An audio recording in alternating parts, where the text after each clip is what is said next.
Hey guys, Doug Brady with BKMA Homes coming to you live from Dunes today. This is my second time to do this video because it's a balmy 115 degrees down here, and the first time I did a video my phone turned off from overheating, so there's that. But what I'm talking about today is the importance of having your house air sealed. And instead of just talking about it, I thought I'd do an object lesson.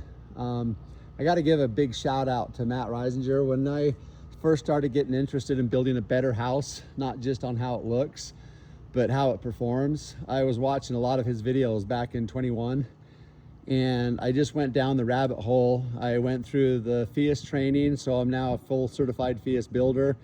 And then I met another guy named Corbett Lunsford, who's just been so instrumental in teaching me about how to build a better house. And between he and Matt Reisinger, that's kind of who I've been following. And so a huge shout out to them.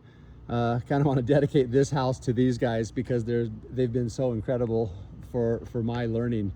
But anyway, I wanted to show an object lesson about why airtight houses perform and to show an actual example. So we're 115 degrees on the exterior of this house. I have zero insulation anywhere on any of the walls, and I have 3 inches of insulation on the lid, because what I've learned is about 70 to 75% of all heat loss is through the roof, which means you'd also have cool going out that way too. That's why the insulation on this ceiling is so much more than the walls. But with that being said, I have several vents, several holes for my ERVs, and several penetrations where it's not nearly as tight as it was, because I'll go back and do a blower door test on this after I get done with my 4-way. By the way, I blew a 0.13 at framing on blower door, just to show you the tightness of this beautiful pig here. So coming inside, you can see we're almost ready for 4-way.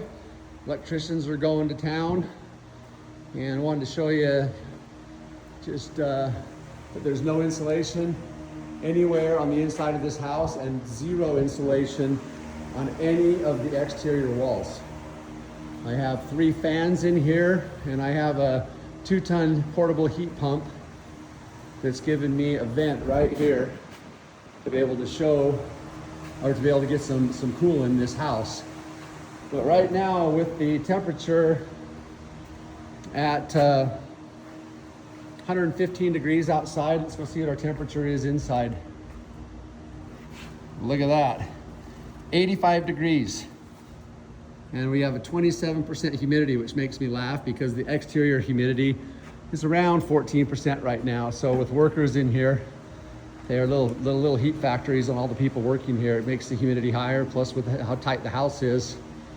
But that right there is absolute proof on why tightening a house up and air sealing a house keeps the cool in, keeps the heat in the winter, and keeps the heat from the summer out, and keeps the cool out in the winter.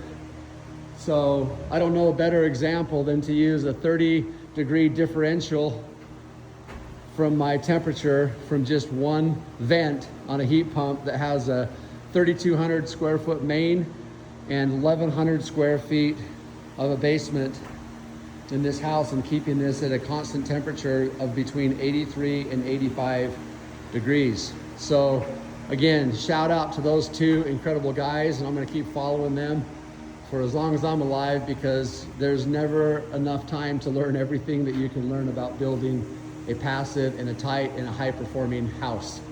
So until next time, have a great day.